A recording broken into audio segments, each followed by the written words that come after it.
Baik, Bapak Ibu, topik yang akan kita bahas bersama-sama hari ini adalah pendalaman Alkitab spesial Natal. Nah, saya berharap presentasi kali ini tidak terlalu pendek, tapi juga tidak terlalu panjang, dan kita semua bisa dapat berkat dari ini.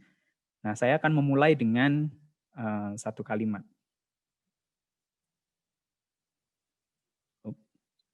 Ya, oke, saya akan mulai dengan satu kalimat ini. Jangan lupa bahwa Natal adalah tentang Yesus. Jesus is the reason of the season. Nah, seperti yang saya tadi juga sempat singgung sebelumnya, bahwa ketika masa-masa Natal ini banyak orang apa ya lupa gitu bahwa Natal adalah tentang Yesus.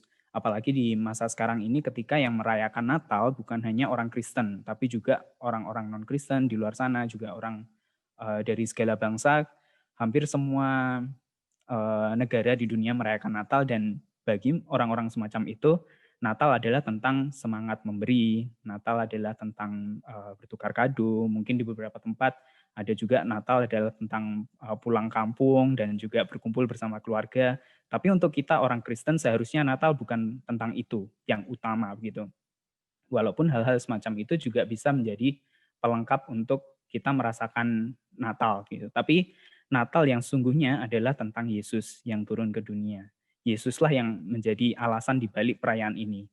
Yesus yang kehadirannya begitu luar biasa, yang dia menjadi kelahirannya menjadi satu poin penting dalam sejarah yang memisahkan sejarah manusia menjadi sebelum Masehi dan sesudah Masehi, setelah Masehi gitu ya. Jadi saya ingin kita juga semua mengingat ketika kita menggunakan keterangan tentang waktu, ketika kita bilang tahun 2020 setelah Masehi, atau ketika kita membahas sejarah bla bla bla sebelum Masehi, kita ingat bahwa Tuhan Yesus lahir di tengah-tengahnya gitu, dan itu menjadi satu poin penting dalam sejarah. Ya, itu.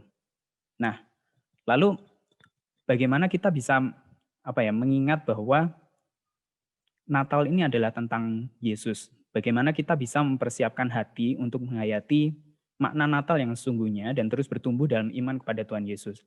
Karena dalam masa Natal ini seharusnya ini menjadi satu masa bagi kita untuk merenungkan kembali apa arti kedatangan Yesus gitu. Karena Yesus datang ke dunia bukan tanpa tujuan. Dia masuk ke dalam sejarah manusia bukan iseng gitu ya, tapi ada tujuan yang sejati di balik itu, ada rencana Tuhan yang besar di situ, dan kita ingin mengenal juru selamat kita ingin lebih dekat, lebih bertumbuh dalam iman kita kepada Tuhan Yesus. Caranya bagaimana?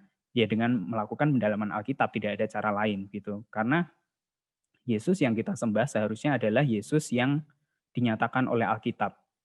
Dan kita hanya bisa mengenal Yesus yang sejati hanya lewat Alkitab, bukan lewat media sosial. Itu Yesus yang kita sukai, bukan Yesus yang hanya sesuai dengan imajinasi kita saja, tapi benar-benar Yesus sebagaimana yang dinyatakan dalam Alkitab. Jadi di sini saya tidak akan membahas lagi tentang pentingnya pendalaman Alkitab, karena itu tentu sangat penting bagi kita sebagai satu-satunya sumber kebenaran yang sejati. Nah,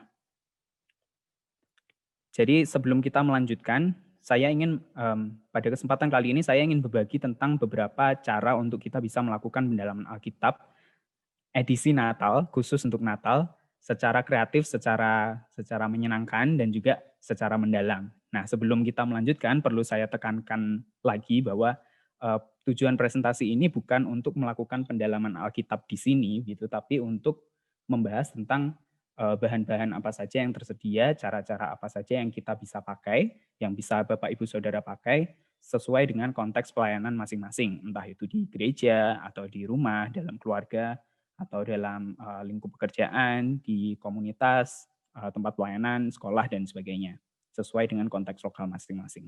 Nah, saya akan membagikan 4 bahan atau 4 materi yang kita bisa pakai. Yang pertama tadi mungkin Bapak Ibu sudah melihat video yang pertama, itu adalah tentang 4 tema Advent. Jadi dalam berabad-abad sejarah gereja, orang Kristen selalu merayakan Natal dengan memperingati 4 minggu menjelang Natal sebagai Minggu Advent. Nah, dari setiap hari Minggu dalam 4 minggu itu dikhususkan untuk topik-topik tertentu. Nah, topik yang pertama tadi seperti yang bisa kita lihat adalah tentang Shalom. Nah, Minggu Advent sudah dimulai sejak hari Minggu kemarin dan akan terus berlanjut sampai hari Natal tiba. Nah, Shalom atau kedamaian atau peace. Kedamaian merupakan kata yang sangat penting dalam Alkitab yang tidak hanya merujuk pada tidak adanya konflik, tetapi juga pada hadirnya sesuatu yang lain. Jadi, dengan mempelajari tentang tema Advent ini, tentang kedamaian sesuai dengan yang disampaikan dalam Alkitab, kita bisa melihat memaknai lagi bahwa kehadiran Tuhan Yesus itu adalah untuk membawa damai ke tengah-tengah dunia kita gitu. Damai di sini bukan berarti tidak adanya konflik saja, tapi juga hadirnya sesuatu yang lain. Nah, hadirnya sesuatu yang lain itu adalah hadirnya Yesus dalam hidup kita, Yesus dalam hati kita, dan itu yang mengubahkan kita. Nah, itu adalah tema yang pertama. Saya tidak akan bahas terlalu banyak, nanti tidak akan terlalu detail, tapi kita akan overview saja. Lalu minggu kedua, Advent, itu adalah tentang pengharapan, atau dalam bahasa Ibrani-nya, Yakal, dalam bahasa Inggrisnya Hope. Harapan yang alkitabiah semata-mata berdasar pada karakter Allah untuk mempercayai bahwa masa depan akan lebih baik daripada saat ini. Nah, di dalam Alkitab, orang yang berpengharapan itu berbeda dengan orang yang optimis. Nah, seringkali kita menyamakan gitu ya, orang yang optimis dengan orang yang berpengharapan. Nah, bedanya bagaimana? Kita akan bisa melihat di Alkitab bahwa orang-orang yang berpengharapan, sumber pengharapannya itu bukan pada sesuatu yang sifatnya eksternal atau bahkan internal dalam diri gitu. Maksudnya tidak dipengaruhi oleh kondisi di sekitar kita ataupun kondisi mental kita sendiri. Tapi orang yang berpengharapan adalah orang yang benar-benar percaya bahwa masa depan akan lebih baik karena Tuhan yang pegang kendali gitu. Itu yang berbeda dengan orang yang optimis. Karena orang optimis berharap pasti akan ada sesuatu yang lebih baik gitu, tapi sumber harapannya sendiri bukan Yesus. Nah, itu yang membedakan. Lalu yang ketiga, sukacita. Sukacita juga bukan sekedar suasana hati yang berbahagia, tapi lebih merupakan pilihan untuk percaya bahwa Tuhan akan menggenapi janjinya. Ini juga kurang lebih sama dengan pengharapan tadi, di mana sumber dari sukacita ini bukan faktor eksternal. Kadang kita merasa kita bahagia begitu, bersukacita ketika melihat anak anjing misalnya, atau melihat anak-anak bermain, atau melihat pemandangan yang indah di luar sana gitu. Tapi sumber sukacita yang sejati bukan itu. Sumber sukacita sejati juga bukan kedamaian dalam diri karena melakukan yoga misalnya atau apapun gitu. Tapi sumber sukacita itu adalah Tuhan Yesus sendiri. Percaya bahwa Tuhan akan menggenapi janjinya untuk menebus dosa kita, untuk datang yang kedua kali untuk memperdamaikan kita dengan Allah. Nah, itu sumber sukacita yang sejati untuk orang Kristen.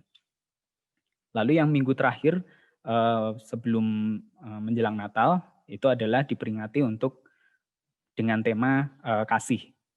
Dalam Perjanjian Baru, kasih mengacu pada cara memperlakukan orang yang didefinisikan oleh Yesus sendiri, yaitu carilah kesejahteraan orang lain terlepas dari respons mereka. Nah, kasih ini adalah salah satu kata yang paling sering, paling mudah untuk disalahpahami atau disalahgunakan, karena secara terutama kasih itu berbicara tentang perasaan yang ada dalam diri gitu ya biasanya kan. Nah, tapi kasih yang dimaksud di sini bukan kasih yang kita rasakan untuk orang lain gitu. Maksudnya bukan seperti ketika kita bilang I love you gitu.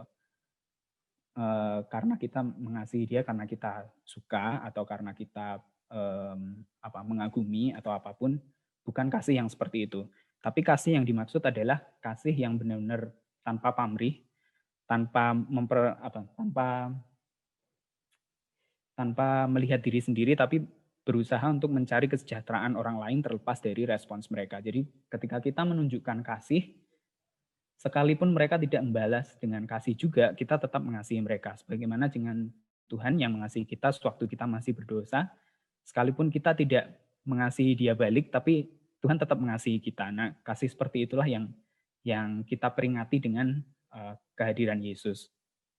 Nah, itu 4 tema Advent yang bisa kita pelajari, yang bisa kita dalami untuk menghayati makna Natal dengan lebih dalam lagi. Damai, pengharapan, sukacita, dan kasih. Nah, materi-materi ini saya tadi lupa menyebutkan, materi-materi ini adalah sebenarnya ada satu seri khusus yang dibuat oleh The Bible Project untuk khusus membahas tentang studi kata 4 kata ini. Nah, salah satunya tadi yang tentang damai kita sudah lihat bersama-sama, dan Bapak Ibu bisa temukan bahan-bahan lainnya di situs The Bible Project di internasional atau di situs project.sabda.org di bagian seri Advent.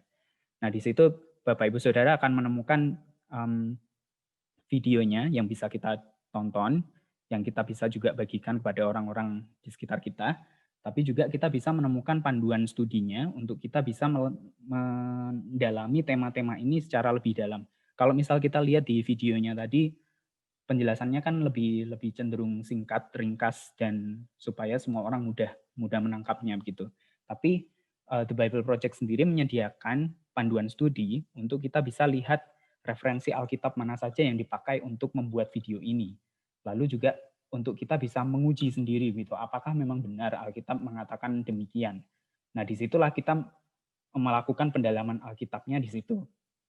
Jadi ingat, tujuan akhirnya bukan untuk menonton video, bukan untuk bersenang-senang dalam tanda kutip karena bisa mendapat media-media yang bagus untuk dilihat atau dibagikan, tapi tujuan akhirnya adalah untuk mendalami Alkitabnya, untuk kita menggali Alkitabnya, untuk kita melihat bagaimana Yesus diungkapkan dalam tema-tema ini, bagaimana Yesus kelahirannya, Yesus itu menggenapi tema-tema yang sudah kita bahas ini.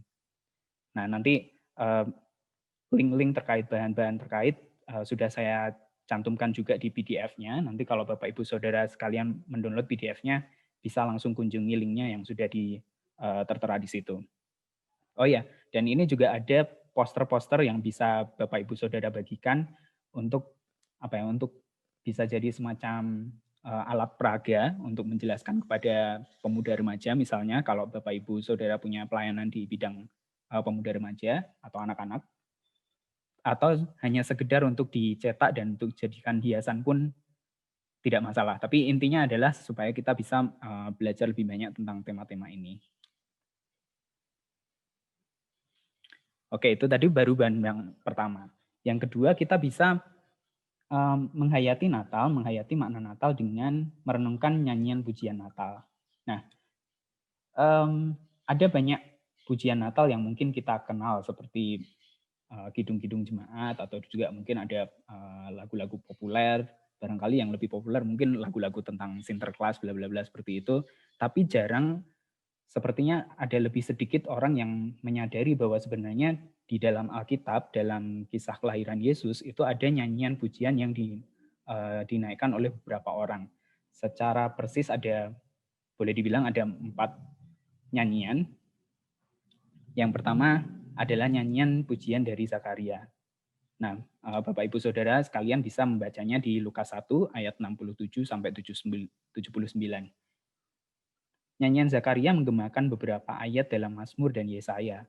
Dalam bagian pertama nyanyiannya, itu dari Lukas 1 ayat 68 sampai 75 yang memakai paralelismus puisi Ibrani, Zakaria memuji Allah karena pembebasan melalui Mesias dan akibat-akibatnya. Dalam bagian kedua, Lukas 1 ayat 76 sampai 79, dia menubuatkan peranan Yohanes Pembaptis dalam karya Allah yang agung ini.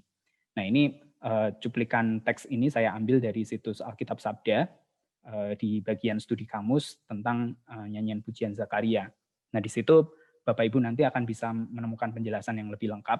Tapi di sini kalau Bapak Ibu Saudara familiar dengan kisah Zakaria dan kelahiran Yohanes Pembaptis, itu karena Imam Zakaria dihukum untuk bisu sampai Yohanes Pembaptis dilahirkan karena tidak percaya dengan berita yang dikabarkan oleh malaikat kepadanya. Nah, di situ kita setelah berbagai proses yang dialami oleh Zakaria, akhirnya Zakaria juga menyadari bahwa dia salah telah meragukan Tuhan seperti itu, dan ini nyanyian pujian ini merefleksikan ungkapan pujiannya dia karena pembebasan melalui Mesias dan segala hal kebaikan yang akan mengiringinya nanti. Dan dia juga bisa menumbuhkan peranan anaknya, Yohanes Pembaptis, dalam karya Allah yang agung ini. Itu yang pertama. Nanti kita bisa dalami lebih banyak tentang nyanyian pujian ini dengan membaca ayatnya langsung dan juga dengan menggunakan berbagai alat studi Alkitab. Nah, untuk Bapak Ibu Saudara yang menggunakan smartphone Android, mungkin juga bisa menggunakan berbagai aplikasi Sabda yang tergabung dalam set studi Alkitab untuk Android. Nanti Bapak Ibu Saudara bisa cari link tutorialnya di YouTube. Tinggal klik saja tutorial studi Alkitab untuk Android, nanti akan ada penjelasannya di situ. Nah, di situ singkatnya kita bisa membaca latar belakang kitab Lukas, khusus perikop yang membahas tentang nyanyian ini, dan kita juga bisa baca beberapa tafsiran terkait nyanyian ini dari bapak-bapak gereja. Kita juga bisa lihat survei-survei tentang perikop ini. Ada banyak hal yang kita bisa dalami dari bacaan-bacaan dalam Alkitab dengan alat-alat studi Alkitab yang ada. Itu nyanyian yang pertama. Lalu nyanyian yang kedua adalah nyanyian pujian dari malaikat. Nah, puji-pujian para malaikat menyampaikan pesan berikut. 1, biarlah Allah memperoleh penghormatan atas pekerjaan ini. Kemuliaan bagi Allah di tempat yang maha tinggi. Jadi kebaikan Allah yang ditunjukkan dengan mengutus anaknya untuk masuk ke dalam dunia itu begitu luar biasa sehingga sehingga Allah layak untuk menerima pujian dari mereka gitu, dari para malaikat. Lalu yang kedua, puji-pujian para malaikat ini juga menyampaikan pesan, biarlah manusia memperoleh sukacita ini. Damai sejahtera di bumi, kehendak baik bagi manusia. Ini diterjemahkan dari versi KJV. Ini juga saya ambil dari situs Alkitab Sabda di bagian studi kamus. Nah, di sini kita bisa melihat bahwa manusia memperoleh sukacita ini kenapa? Karena sejak manusia jatuh dalam dosa, hubungan antara manusia dan Allah menjadi retak. Dan dengan kebaikan Allah, maka Allah mengutus Yesus ke dalam dunia ini sehingga para malaikat juga mengatakan biarlah manusia memperoleh sukacita ini. Bahwa Yesus datang ke dunia itu adalah sukacita kita, karena dengan Yesus, melalui Yesus, hubungan kita dengan Allah yang tadinya retak bisa dipulihkan kembali. Nah, itu makna dari pujian yang disampaikan oleh para malaikat kepada gembala. Lalu yang ketiga, mungkin yang lebih populer juga, nyanyian pujian Maria. Nyanyian ini dibagi dalam 4 bait yang menerangkan 1, dengan sukacita Maria memuliakan Tuhan, mengucapkan syukur dan memuji karena berkat yang dia terima. 2, sifat dan sikap Allah dalam kasih-Nya bagi semua orang yang takut akan Dia. 3, kedaulatannya dan kasih-Nya yang khusus terhadap orang-orang yang rendah di dunia ini. Dan 4, rahmat-Nya yang khusus terhadap bangsa Israel. Nah, ini nyanyian pujian Maria ini sangat terkenal. Kalau tidak salah bahasa Latinnya Magnificat, yaitu nyanyian yang sungguh luar biasa. Dan kita bisa belajar salah satu hal yang bisa kita pelajari dari nyanyian pujian Maria ini adalah dorongan yang mendorong Maria untuk menyanyikan pujian ini gitu, yaitu bahwa Allah sudi untuk menggunakan untuk memakai Maria yang boleh dikatakan hina ini sebagai ibu dari juru selamat kita gitu. Dan itu saya pikir dalam konteks orang Yahudi mungkin itu satu kehormatan terbesar yang bisa diperoleh oleh seorang ibu adalah menjadi ibu dari sang juru selamat itu sendiri. Dan ini menjadi ungkapan syukur yang begitu besar dari Maria kepada Tuhan, maka Maria menyanyikan pujian ini. Nah, kita bisa belajar juga lebih banyak tentang pembahasan topik-topik ini terkait 4 tema yang sudah dibahas ini lewat alat-alat yang tadi sudah saya sebutkan dan juga lewat sumber-sumber di internet. Lalu yang keempat ada juga nyanyian pujian Simeon dari Lukas 2 ayat 29 sampai 32. Nah, kalau kita juga akrab dengan ceritanya waktu Yesus berusia 8 hari kalau tidak salah, orang tua Yesus membawanya ke bait suci untuk disunat dan untuk diberkati kalau tidak salah. Nah, di situ mereka bertemu dengan Simeon dan Hana. Nah, ketika Simeon melihat bayi Yesus ini, dia merasa bahwa penantiannya selama ini ternyata tidak sia-sia begitu, karena Tuhan sudah berjanji bahwa sebelum dia mati dia akan melihat juru selamat itu. Dan nyanyian pujian Simeon ini dibagi menjadi 2 bagian. Yang pertama merupakan doa kepada Allah, dan kedua adalah nubuat terhadap Maria. Suasana dan temanya sangat berlainan satu sama lain. Doa itu penuh kegembiraan, menyatakan pengharapan mesianik bagi Keyahudian dalam nada yang paling agung, tapi dalam bagian kedua seakan-akan mengimbangi doa itu, maka pujian diganti dengan peringatan. Nah, jadi di satu sisi pujian Simeon berisi doa yang penuh kegembiraan memuji Tuhan atas atas penantiannya yang tidak sia-sia, atas janji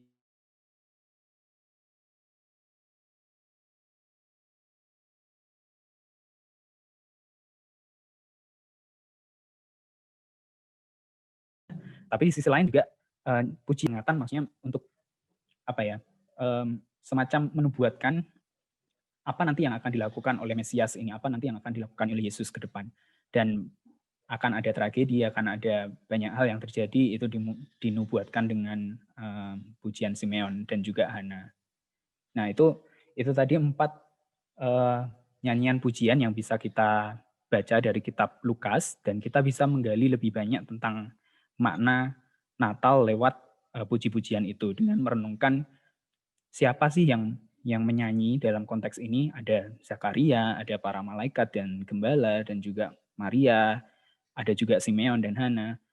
Bagaimana kita melihat bagaimana peran mereka dalam kisah kelahiran Yesus secara keseluruhan, kita bisa melihat tema-tema apa yang mereka angkat dalam pujian mereka, dan itu bisa menolong kita untuk memaknai lebih dalam tentang kelahiran Yesus itu sendiri. Jadi kita bisa melihat dari beberapa perspektif gitu ya. Nah, seperti itu. Nah, bicara tentang perspektif, kita juga bisa mempelajari atau mendalami Alkitab kisah Natal dari perspektif tokoh-tokoh di dalamnya. Nah, ini menurut saya juga satu hal yang cukup unik untuk kita lakukan. Sebelumnya saya juga perlu mengakui bahwa belum semua yang sudah saya sebutkan ini saya juga coba secara pribadi, tapi ini kalau bukan Natal ini, kapan lagi kita bisa coba gitu ya. Nah, jadi yang selanjutnya adalah kisah Natal dari perspektif tokoh-tokoh di dalamnya. Ada beberapa tokoh yang kita bisa temukan dalam kisah kelahiran Yesus. Yang pasti familiar dengan kita semua adalah orang Majus. Nah, orang-orang Majus adalah golongan terpelajar dengan posisi tinggi. Studi mereka tentang perbintangan meyakinkan mereka bahwa seorang anak akan lahir dan akan menjadi raja atas orang Yahudi. Nah, ini satu hal yang menarik tentang orang Majus adalah mereka sebenarnya tidak mengenal siapa Yesus begitu. Mereka tidak mungkin tidak terlalu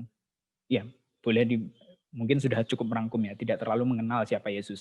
Tapi mereka cukup tahu, cukup peduli untuk mereka berangkat dan melihat sang raja yang baru lahir itu. Nah, ini satu hal yang menarik karena Tuhan sendiri pun yang akhirnya menuntun mereka kepada Yesus. Nah, itu yang satu hal yang kita bisa selidiki untuk melihat kisah Natal dari perspektif para orang Majus. Dan di situ kita bisa mengajukan pertanyaan-pertanyaan diskusi. Kalau misal tadi di 2 bahan yang pertama untuk seri tema Advent, dan juga yang barusan yang tentang nyanyian, mungkin kita bisa melakukan secara pribadi atau juga dengan keluarga. Tapi untuk studi Alkitab dengan perspektif tokoh-tokoh ini, saya pribadi merasa ini cocok untuk dijadikan diskusi dengan teman-teman di sekitar kita. Nah, pertanyaan diskusinya misalnya seperti ini. Apa yang dilambangkan oleh 3 persembahan dari para orang Majus itu kepada Yesus? Yang referensinya kita bisa lihat di kitab Matius. Nah, ini akan sangat menarik untuk melihat bagaimana orang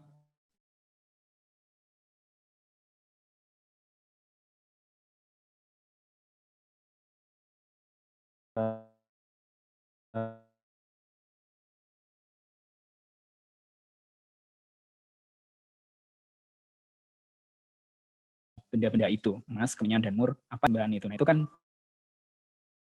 bisa jadi satu bahan diskusi yang cepat. Tuhan menuntun para orang Majus kepada Yesus. Apa yang dapat kita pelajari dari kisah tersebut? Orang Majus bukan orang yang ya mungkin mereka orang yang terpelajar tapi belum tentu orang yang percaya juga kepada Tuhan. Tapi Tuhan menuntun mereka. Nah, apa yang dapat kita pelajari dari kisah tersebut?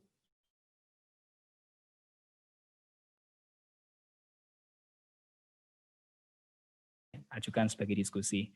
Lalu tokoh yang kedua adalah para gembala. Kehidupan sebagai seorang gembala pada zaman Alkitab itu sulit. Para gembala seringkali dipandang sebagai orang asing, dipandang rendah, dibenci, diolok-olok, bahkan dianggap hina oleh anggota komunitas lainnya. Uniknya, berita kabar keselamatan pertama kali diberitakan kepada para gembala yang bukan siapa-siapa. Dan ini bisa menjadi satu pertanyaan diskusi yang menarik juga. Menurut Anda, mengapa Allah pertama-tama membagikan kabar baik tentang Yesus kepada sekelompok orang yang bukan siapa-siapa? Kenapa bukan kepada para raja, sehingga mungkin para raja nanti bisa datang untuk mempersembahkan persembahan kepada Yesus? Kenapa bukan orang-orang yang kaya misalnya, atau para nabi? Kenapa para gembala?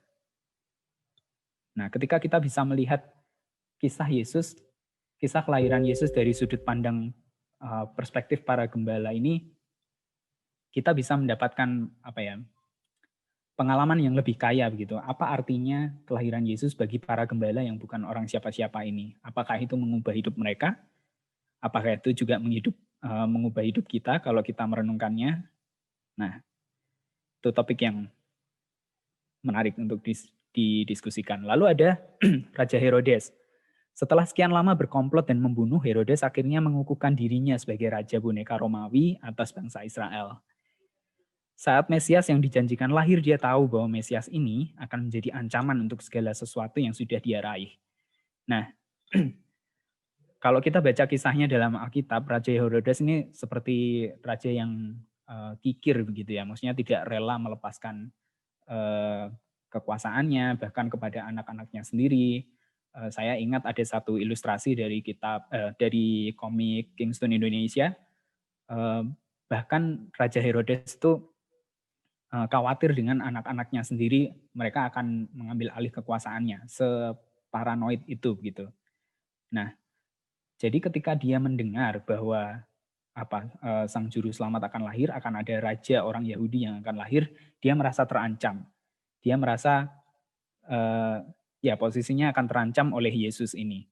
Nah, kalau kita melihat berbagai catatan tentang Raja Herodes, mungkin kita bisa mengatakan bahwa Raja Herodes ini percaya begitu dengan adanya Tuhan, dia percaya Tuhan, mungkin dia juga percaya dengan adanya juru selamat, mungkin dia percaya kepada Yesus juga, tapi itu tidak mengubah keputusannya untuk aku ingin membunuh anak ini.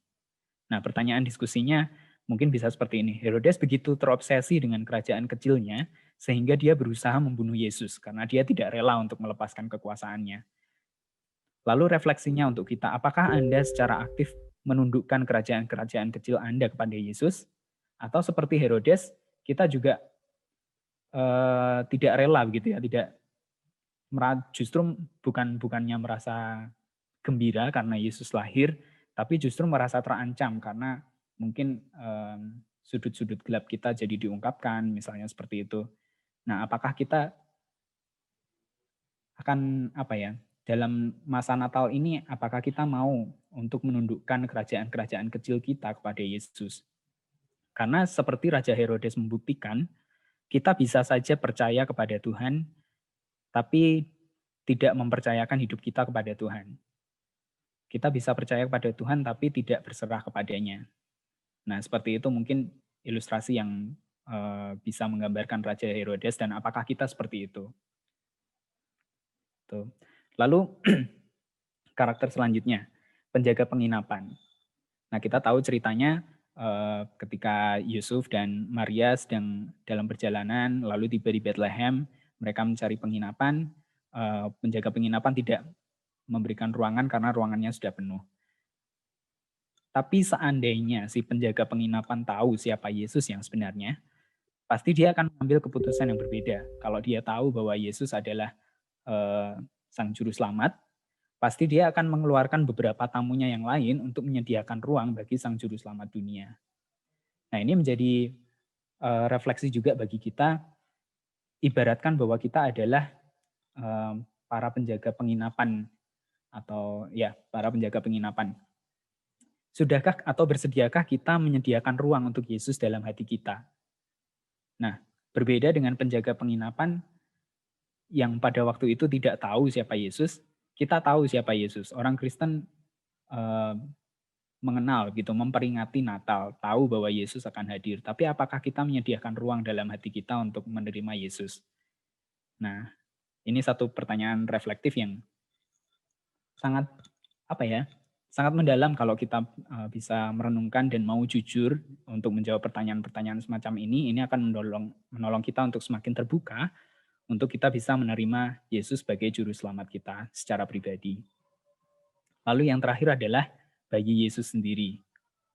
Nah, tentunya kita tidak tahu apa yang dipikirkan oleh bayi Yesus tentang segala sesuatu yang terjadi pada waktu kelahirannya. Tapi saat Yesus beranjak dewasa, dia menengok ke belakang dari perspektif orang dewasa dan menjelaskan makna kelahirannya secara utuh. Dia lahir karena orang berdosa memerlukan juru selamat. Nah, jadi sekalipun mungkin waktu Yesus masih bayi, kita tidak tahu apa yang terjadi saat itu. Alkitab juga tidak mencatat banyak. Tapi ketika Yesus beranjak dewasa, ketika dia mulai pelayanannya, dia tahu bahwa tujuan dia ada di dunia adalah karena orang berdosa memerlukan juru selamat. Nah, karena itu pertanyaan diskusi bisa seperti mengapa dikatakan bahwa dunia ini gelap. Nah, bagaimana kelahiran Yesus atau pribadi Yesus sendiri menerangi dunia ini. Nah, bukankah itu diskusi yang menarik untuk diadakan dengan teman-teman kita untuk pendalaman Alkitab? Nah, dengan melihat karakter-karakter ini, melihat kisah Natal dari berbagai perspektif tokoh di dalamnya, kita bisa melihat bagaimana kelahiran Yesus itu bermakna bagi setiap orang. Karena ini orang-orang yang berbeda. Ada yang majus, yang punya posisi tinggi misalnya. Ada para gembala yang punya posisi rendah. Ada sang raja yang tidak mau menerima, dan berbagai karakter lain. Kita belum bicara tentang misalnya Maria atau Yusuf atau orang-orang yang lain. Tapi dengan melihat kisah Natal dari perspektif tokoh-tokoh ini juga akan memperkaya untuk kita juga merefleksikan apa makna kelahiran Yesus bagi kita secara pribadi. Nah, mungkin kita bukan orang majus, kita bukan orang gembala, tapi kita juga punya bagian dalam cerita kelahiran Yesus ini. Apakah kita mau menerima dia atau tidak? Nah, itu tadi tiga bahan yang bisa saya sampaikan, dan ini yang terakhir sebenarnya lebih bersifat ke prakarya begitu, karena Christmas Scripture Countdown. Jadi ketika saya mencari bahan untuk presentasi hari ini, saya menemukan satu video yang menurut saya cukup unik, diupload sudah cukup lama, sejak tahun 2013, itu tentang untuk membuat satu semacam countdown atau kalender hitung mundur gitu, 30 hari sebelum Natal, dan setiap hari kita membuka satu kartu yang berisi ayat Alkitab, dan di situ kita bisa merenungkan bersama keluarga. Nah, mungkin saya akan putar videonya sedikit saja, semoga tidak ada masalah. Kita akan langsung lompat ke bagian yang menjelaskan itu. Tangible ways to actually make that happen. And they're kind of divided up into two concepts of being able to bring back that Christ-centered Christmas. The first one is actions, and the second one is affirmations. So what I'm going to be talking to you today about, the 30-day Bible countdown scripture study, is one of those actions in the system. So let me explain to you how this works. There are 30 different days in the system, and again, you can choose to do all 30, or you can choose to do 5 or 12 or whatever works for you, but I'm going to show you today as if it was for all 30. And inside the system, you will find sheets of paper that have all of these little tags on them like this. So there are two sets of tags. There are tags that are the tags that go behind, that actually have the scripture verse itself, and then there are the tags that have the actual number on the Segitu saja cukup ya.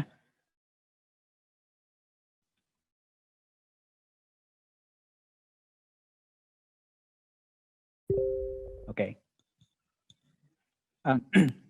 Oke, saya ada pelaporan tidak cukup terdengar ya. Ya, link untuk video ini saya juga sudah cantumkan di PDF yang Bapak Ibu Saudara bisa download. Nanti Bapak Ibu Saudara juga bisa akses secara pribadi lewat YouTube untuk lihat video selengkapnya. Jadi konsep yang dijelaskan oleh pembicara dalam video ini adalah untuk bikin semacam kalender hitung mundur gitu ya. Jadi ada 30 hari menjelang hari Natal dan dia punya kayak semacam kartu yang digantung begitu. Ini bisa jadi satu kegiatan yang asik untuk dilakukan dengan anak-anak khususnya begitu. Nah, karena kita semua tahu kita masih ada dalam masa pandemi, mungkin ada banyak orang yang tidak bisa keluar rumah secara bebas. Nah, bagaimana kita bisa mengisi kegiatan Natal kita dengan sesuatu yang lebih bermanfaat, sesuatu yang kita bisa lakukan bersama-sama keluarga untuk bertumbuh bersama dalam iman. Salah satunya juga dengan ini, membuat prakarya hitung mundur ini.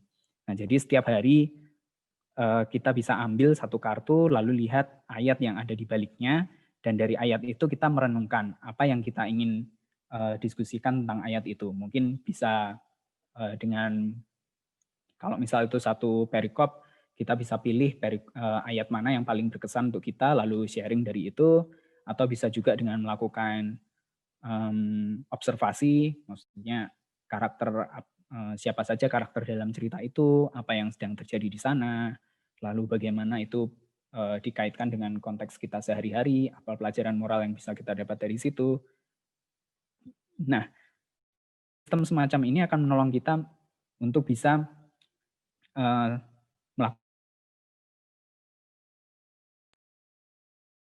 melakukan dua hal sekaligus, yaitu bersenang-senang bersama keluarga yang utama, dan juga nah, ini hanya satu cara sih, maksudnya ada banyak cara lain, misalnya seperti akan bisa menggabungkan metode ini dengan rencana kita punya, misalnya ada yang kita bisa rencana baca Alkitab yang kita bisa temukan dari internet, lalu kita gabungkan dengan konsep ini, atau kita juga bisa memakai buku Sabda bulan ini, mulai Advent kemarin akan menggunakan satu buku namanya Janji, Makna Natal yang Sejati, karangan dari Michael Ross Watson. Ini juga satu buku renungan khusus yang membahas tentang Natal. Ada renungan di situ, ada ayat yang bisa kita renungkan, lalu ada juga nanti akan dibuka diskusi juga di Facebook di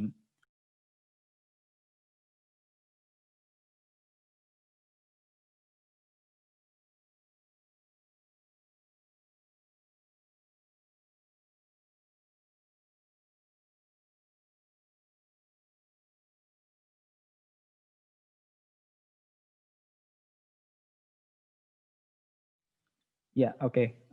Saya tadi sedang menjelaskan tentang buku Janji, Makna Natal yang Sejati ini. Nah, kalau Bapak Ibu tertarik untuk mencari tahu, ini nanti linknya bisa dibagikan oleh teman-teman admin. Bahannya juga bisa ditemukan di situs natal.sabda.org.